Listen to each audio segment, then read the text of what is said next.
রহিম আসসালামু আলাইকুম রহমতুল্লাহি ওয়া বারাকাতুহু। সুস্বাগতম এই আইডিতে।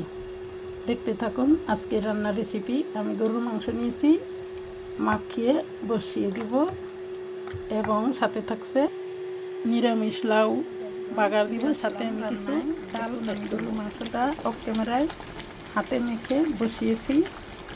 হাফ সেদ্ধ হয়ে গেছে, কষানোর পরে ফিরে আসছি আবার এবং সাথে থাকছে কই মাছের মাখা মাখা ঝোল। আমি অফ ক্যামেরায় মশলাগুলি কষিয়ে নিয়েছি। এবার আমি অ্যাড করে দেব অল্প টমেটো। দেখতে থাকুন, ফিরে আসছি আবার। দেখুন মশলাটা একটু কষানো হয়ে গেছে,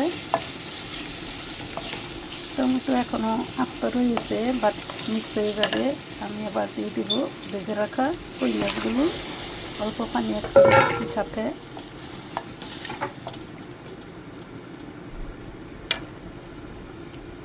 দেখতে থাকুন প্লিজ। দেখুন আমার কই মাছের ঝোলটা হয়ে গেছে। এবার চলো দেখে নিই মাংসের অবস্থা। মাংসটা কষানো হয়ে গেছে, এবার অ্যাড করে নিব কেটে রাখা টমেটোগুলো। আজকে অল্প টমেটো দিছি, একটু মাখা মাখা জল রাখবো। সাথে লাউ রান্না করবে। দেখুন লাউটা কষিয়ে নিয়েছি, এবার অ্যাড করে দিয়েছি টমেটো। অ্যাড করে দেব অল্প ডাল এবং দিয়ে দিব এবার গরম করে রাখা অল্প পানি। দেখুন ডালটা সিদ্ধ হয়ে টমেটোটা মিক্স হয়ে গেলে আমি রসুন দিয়ে লাউটা রান্না দেখাতে শেয়ার করতে। দেখুন আমি অফ ক্যামেরায় বাগার দিয়ে নিছি। এবার আমি অ্যাড করে দেব কুচি করে রাখা ধনেপাতা অর্থাৎ কোরিয়ান্ডারগুলো। দেখুন নেড়ে ছেড়ে 2 মিনিট জাল করে নামিয়ে নেব। হয়ে গেল আমার রান্না করা ডাল দিয়ে লাউ নিরামিষ। দেখতে থাকুন, ফিরে আসছি অন্য অপশনে। দেখুন ফিরে আসছি মাংসটা রান্নায়।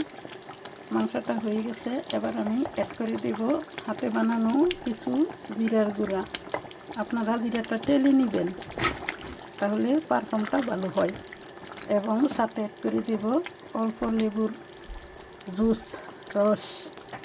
আপনারা দিবেন, স্মেলটা ভালো হয়, খাইতে খুব মজা হয়। এই আমিও দিলাম। হয়ে গেল আমার মাংসটাও রান্না। দেখুন নেড়ে ছেড়ে 2 মিনিট জাল করে পরিবেশন করে নিব। Please give subscribe, like, comment. ভিডিওটি যদি আপনাদের কোনো অংশে ভালো লেগে থাকে। ভালো থাকুন, সুস্থ থাকুন এবং সাথে থাকছে অল্প ফ্রুট। দেখুন মুখে স্বাদ লাগার জন্য অর্থাৎ কাঁচা খেজুর সবচেয়ে উত্তম ফল। পাশে থাকলে আপনারাও খাবেন, না থাকলে নাই। আপনার আশেপাশে যে ফল থাকে ওইটি খাবেন। ফল খাওয়া ভালো, খাবারের পরে অল্প হোক। এবং এটি একটি অ্যাপ্রিকট ফলের নাম। দেখুন মাই ফেভারিট।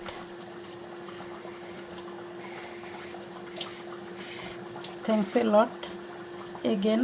আসসালামু আলাইকুম রহমতুল্লাহি ওয়া বারাকাতুহু এভরিওয়ান। ভালো থাকুন, সুস্থ থাকুন, 5 ওয়াক্ত নামাজ পড়ুন, সবার জন্য উত্তম দোয়া করুন। আল্লাহ হাফেজ।